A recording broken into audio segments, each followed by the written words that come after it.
and there's only qualitative being existing, which is a very big problem. But here, it's actually this a huge is the problem. contradiction. This is the because do you deny? So you're saying that there are two quantities of being? Yes, there's two quiddities. Okay, that's two beings. Well, that's the issue. So now you believe that's going to entail two No, no. Why? Because then the non-self-subsistent human hypostasis isn't going to be apart or in union with the divine hypostasis. Because if it was, then you would have one quantity of being, one being, right, and two sets of properties. But because you're saying that there are two quantities of beings, they're going to have to be separated because there's no oneness, there's two-ness now. Right, and thus that would entail two self-subsistent. That would entail two self-subsistent hypostases. But so that's the issue. If you want to say that there are two beings, if you want to say that there are two concrete realities or two beings or two particulars, and then I don't see. Then the humanity of Christ cannot be non-self-subsistent. Because if it was non-self-subsistent, it would be united with the self-subsistent. And if it's united with the self-subsistent, then you would have one quantity of being. That's just the entailment. Yeah. What do you mean by that? Like they have their own individual properties? Yeah, of course. So there's two individual beings in Christ. You have no issue with that? Wait, one sec, Agen. Are you taking existence to mean ipso facto subsistence?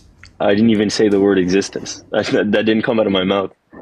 I said, are there two individual beings in Christ? Yeah, and you were equivocating being with existence? I didn't say the word existence. Oh, okay, but Agen, when you invoke a term, then it's usually vague unless you clarify what it means, especially in a philosophical discussion. Okay, is that like apparent to you? Is there any sense where you could say there's two individual beings in Christ? Well, of course, there's a sense. Its words are literally like completely like subjective of whatever like a person means. Okay, so again, a very vague statement. Would you like to clarify? Taking the definition that whatever is predicated of the common and spoken of, could you say there's two of them in Christ? Whatever's predicated of the common and spoken of, you mean as there's a primary substance and there's like a secondary substance to be predicated of? As an individual thing. Yeah, if there's two, yeah. If you mean by quiddity, then sure, that's what you just stated. I didn't say quiddity. Just the definition. Whatever is predicated of the common and spoken of. Are there two of those? The difference between something when it's explicit and implicit? Agen, do you know the difference between when something's spoken explicitly and implicitly? Can you answer my question? Well, no, you're actually not clarifying any of your terms. I already did answer your question. There's two quiddities within Christ. Are they individual? Well, what's your question, Agen? Okay. I'll repeat myself for the fifth time now. One sec. Yeah, no. Agen. Everyone heard me say this. They're individual quiddities because they're distinguished from the species. Okay, Agen, do you know the hierarchy? Genus, species, proprium, different. Yeah, okay. I already clarified. I said individual quiddity. Stop panicking. Can you say there are two things that are predicated of the common and spoken of? Good rhetoric, bro. Nice rhetoric. Yes or no? Can you say, I'm going to ask again, can you say there are two things that are predicated from the common and spoken of? All I heard was common and spoken of. Can you say there are two things that are predicated from the common and spoken of?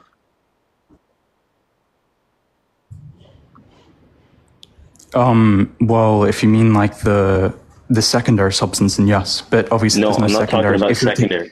I'm saying predicated. That's what you're saying. You just said, are you saying, one second. No, secondary substance is predicated of a primary. Well, one second. Let me educate you on something. Secondary substances take what do you mean educate? Answer the question. They're predicated.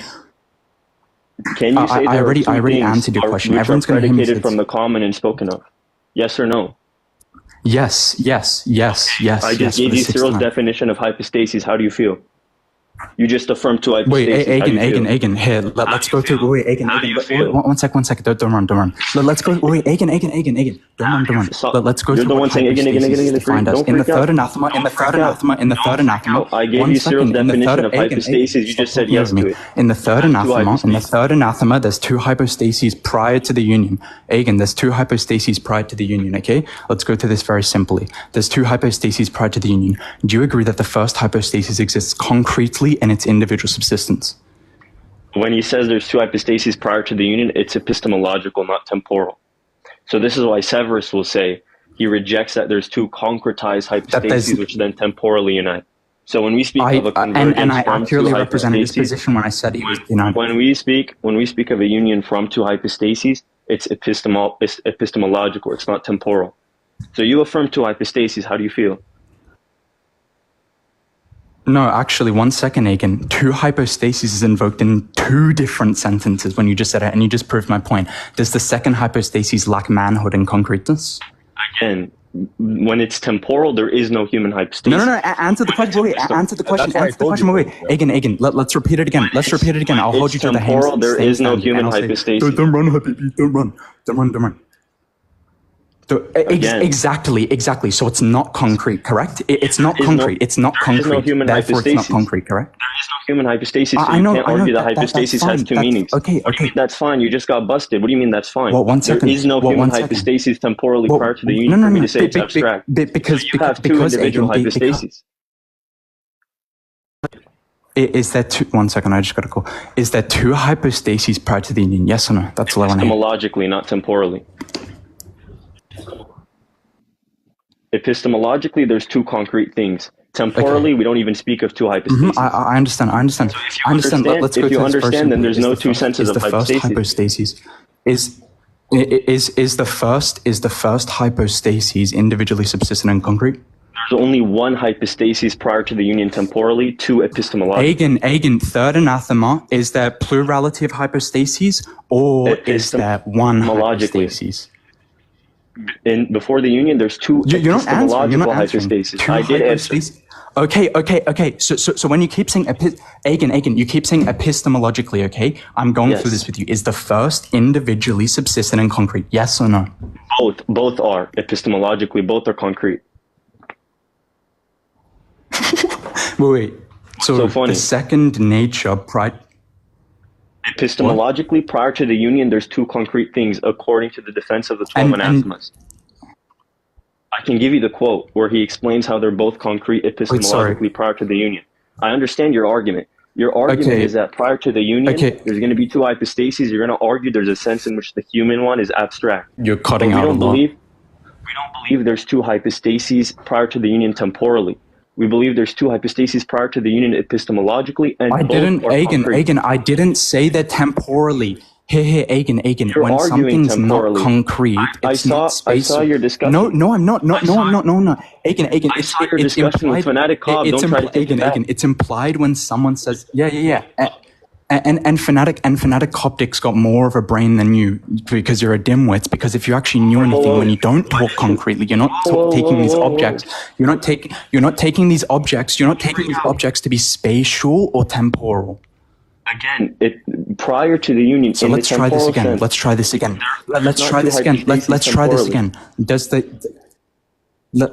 I didn't say that. Once again, it's literally implied when someone says it's not concrete. No, I didn't. It's literally implied for the opposite. It's literally implied for the opposite, Agen. If something is not concrete, then it's not spatial or temporal. What? I'm going to explain one more time. Prior to the union, when we speak of two hypostases, there's the epistemological sense, when we recognize heterogeneity and see what the union took place from. What's the opposition to concrete, Agen, what's the opposite to concrete? I'm explaining to you, listen, especially after you affirm two hypostases. What's the opposite to concrete, Agen? What are you giggling for? What's the opposite to concrete, Agen? What are you giggling for? This is completely because you're embarrassing yourself. What's the opposite to concrete? You're the one who affirmed two hypostases. I don't know why you're giggling. I'm trying to explain to you. Agen, what's the opposite to concrete? Why are you asking the questions when I'm the one trying to explain something to you? You're not asking the questions right now. What's the opposite to concrete? No, all of your questions have been answered, and then you went into the statement, and then all you could say is, well, it's not temporally, it's actually epistemologically. Yeah. Yes, we're speaking of prior to the union. You don't know what prior means. Yes. And that's implied. That's implied when someone says it's not concrete, Agen, because concrete objects are spatial and temporal. Again, even the word prior to the union has subsistence. And when he has subsistence, there's only one temporal hypostasis. No one disputed that. No one disputed that. Okay, perfect. So now that your whole argument exploded because Cyril only used hypostases in the concrete, how do you deal with the fact that you affirm two hypostases? What are you going to do now? 1 second. That's why I just proved to you. That's why I just proved to you that. You didn't prove anything. There aren't two senses of the word listen, hypostasis. I'll answer your... Sorry? There aren't two senses of the word hypostasis. That's what I just refuted. Hypostasis, in the case of Cyril, you didn't refute anything because you can't answer the question, nor do you understand that concrete is spatial and temporal, and abstract is that which is not spatial and temporal. Agen, how do you feel about the part where you affirm to what's the hypostasis? opposite to concrete? What's the opposite to concrete? What does You this don't have want to to do answer with a my question. What's the opposite to concrete? I'm asking the questions. I asked you first. All your question is saying, listen, all your question is you're presupposing your one univocal definition of hypostasis and saying, how does it feel that you affirm two hypostases prior to the union? Are you retarded? No, you didn't. No, you didn't. And you won't answer. My rebuttal is showing they're two differently invoked statements and co-referential, and then you're saying, no, it's temporal and epistemological, and then I respond, and then you just repeat your question. So what are you doing here? There's a second sense of the word hypostasis in the Ephesian Christological controversies. Okay.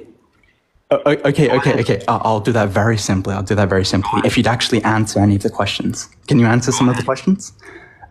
Is the first hypostasis individually Is the first hypostasis individually subsistent and concrete? What do you mean by first? What do you mean by first? What do you mean by prior to the union? Epistemological prior or temporal prior? Epistemological. I'm asking about the term prior. Okay, in the case of the epistemological prior, there are two concrete hypostases. Okay. Do you believe at like this second human like concrete hypostasis? Do you believe that it has like particular qualities?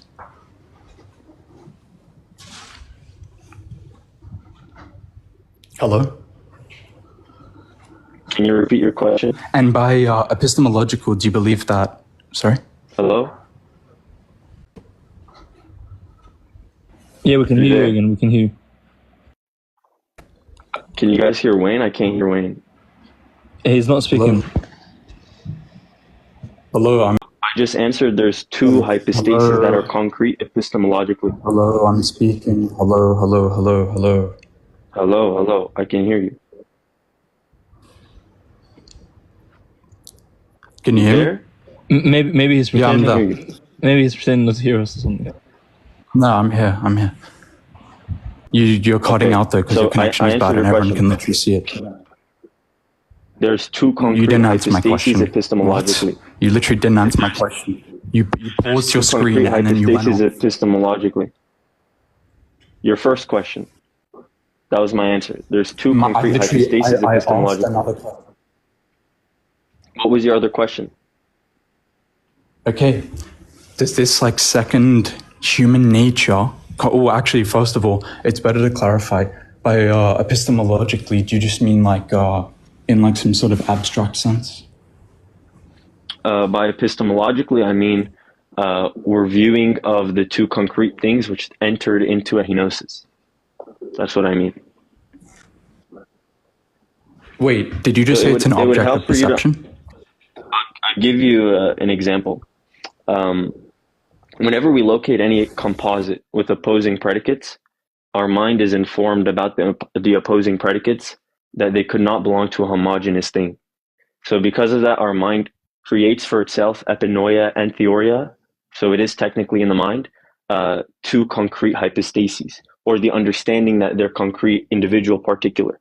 They're not concrete in the sense as if they can be picked out in reality, but our mind conceives them as concrete. So there's a sense in which you can say it's abstract, another sense in which you can say it's concrete. Okay, you just actually, okay, so now that you clarified that, this is going to be like bad for you, okay? So I'm actually going to be talking in the sense that two hypostases is invoked in the manner of which one is denoted by an object of perception because it's concrete, the other is only denoted by the object of cognition, meaning that it's only existing within the mind thus far. Thus, it's not concrete yet. So you just stated, one second.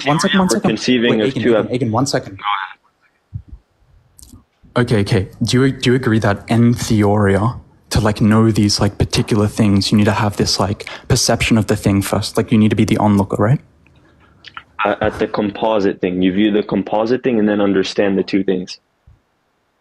No. I'm saying in concept to distinguish between the universal and the particular has to be existing concretely, and you have to be an onlooker to the particular. This is the distinction between an objective cognition and an objective perception. Oh, what are we talking about? Are we talking about the composite hypostases? Or are we talking about the relation between particular and universal? I don't see where the argument's going. Okay. I'll get to it soon, okay? So we're talking about the humanity that you view, in which then you can make like some sort of like deduction of that humanity, of what it is, how it exists. That's not what we conceive of in theoria. That's not what we conceive of in theoria. This is not answering my question. I already explained the distinction. The question is unrelated. My question is absolutely related, actually, because I'm telling you there's a distinction between an... Okay, what? Okay. There's a distinction between an objective cognition and an Dude, the reason this is unrelated is because I'm not conceiving of a human universal in theoria. I'm conceiving of two hypostases in theoria. I know. That's my point, Agen. That's my point. You're not listening. Listen very carefully, okay? Okay, listen. No. You need to listen very carefully because I'm asking questions. I don't know if it's your Wi-Fi, but you keep interrupting me, okay? The point is, right, you're distinguishing between something which exists abstractly as a universal and particularly abstractly, okay? Both of these things exist within the mind. For that to occur for the particular, because these are correlative terms, you need to have an objective perception, meaning the onlooker has to know about the thing for it to be particular. I just told you I'm conceiving of two particulars, though. Yeah, I just told you I'm conceiving of two particulars. Okay, so that's fine. Can I explain the objective perception? What do you mean that's fine? Where'd you get the universal from if I'm conceiving of two particulars? Oh, I see what he's going to say. Wait, you believe that you can have particulars without a universal, correct? That's not my argument. My argument is that no. Everyone just heard you say, Agen.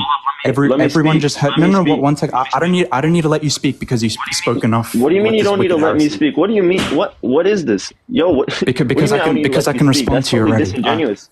Yeah, you said enough. You said enough already. That just means you're terrified. So he just said I didn't say. He just said I didn't say universal. He just said I didn't say universal. I only said particular. And then what he said is, and then I asked him, can a particular exist without a universal? He said no. Okay, so the point is, Agen, is that a universal is a correlative term for a particular. One cannot exist without the other, just as genus and species are purely correlative terms. Now, when I say universal in particular, I'm saying how do you distinguish between the manner of which something is a universal, existing as all in the species, and something which is particular. That's by the object of perception, which is going to be by the onlooker in reality. Meaning that you already presuppose the temporal thing after or posterior to the incarnation. Stop manifesting, dude. Stop manifesting. You just went on a tangent when I said one little word disrupted your entire argument. I'm conceiving of two particulars, not universals. The entirety of your argument has been contingent on the fact that I accept the human universal. So stop interrupting me when I go to refute your whole argument from the very beginning. It doesn't matter because you agreed they're correlative terms. You agreed they're correlative terms. So how do you distinguish between the universal and the particular? How do you distinguish between the universal and the particular in the mind? Tell me. They're correlative terms, Agen. They're purely correlative terms like genus and species. You need one for the other. So I'll ask you again, how do you distinguish between a universal and then a particular or an individual within the mind only? My friend, take a deep breath. Why are you still freaking out? I opened my mouth for 1 second. I'm not your friend. Again, don't call me your friend. You're proving my point further. You're my friend. I love you, Habibi. You don't like that because you're manifesting. That's my point. Stop manifesting. Let me get a word out. W rhetoric, bro. It's gonna really hit with like the Orthodox Christianity graduates. Guys, keep it fruitful and respectful, please. I've been completely civil. You're just completely manifesting. Just let me explain. When we're conceiving of the two hypostases, I already gave you the entire principle that we're conceiving of two particulars. I'm not conceiving of a concrete and an abstracta. I'm conceiving of two particulars in theoria. So I don't have to distinguish between the universal and particular when I'm conceiving of two particulars. Okay. Can a particular exist without a universal? Homogeneous particulars need universals. Okay, so they're correlative terms, correct? What do you mean correlative term? They imply each other? Is that what you mean? No, so purely correlative terms means that one cannot exist without the other. If one lacks, then therefore the other ceases to exist. So they imply each other. Yeah, you need a particular to have a universal. Perfect. So now my question is to you then, how do you distinguish or how do you conceive of this particular from the universal? Let's say you have your species and your individuals. How do you distinguish and show that the species is not the individual by the particular properties, right? How do you get these particular properties? Universal are we talking about? What universal are we talking about? I'm talking universal? Okay, whatever genus, whatever species, whatever individual. The way you distinguish between the essence and the particular, or the universal and the particular, is that the particular is instantiated from the universal, and the universal is a compendium of its particulars. That's the relationship. Okay. No. I'm asking, how do you know that they're distinguished? How do you know what the individual properties are? The individual properties are numerically distinguished from others of the same kind. No. I'm saying, how do you know what the individual properties of the individual is from the species? Because the species is present within the various particulars. The particulars have individual properties which distinguish them from other individuals of that same species. That's why. I'm talking. Okay. I don't think I made this. That's how Basil distinguishes particular from universal. That's how Basil distinguishes particular from particular, and that's how Basil distinguishes universal from other particulars. Okay, 1 sec. I'm gonna have to drive home in 30 minutes. I'll be on. You're gonna leave right now? Okay. I'd like to know why you affirm two hypostases when you're back. Maybe that would be fruitful. Oh yeah. By the way,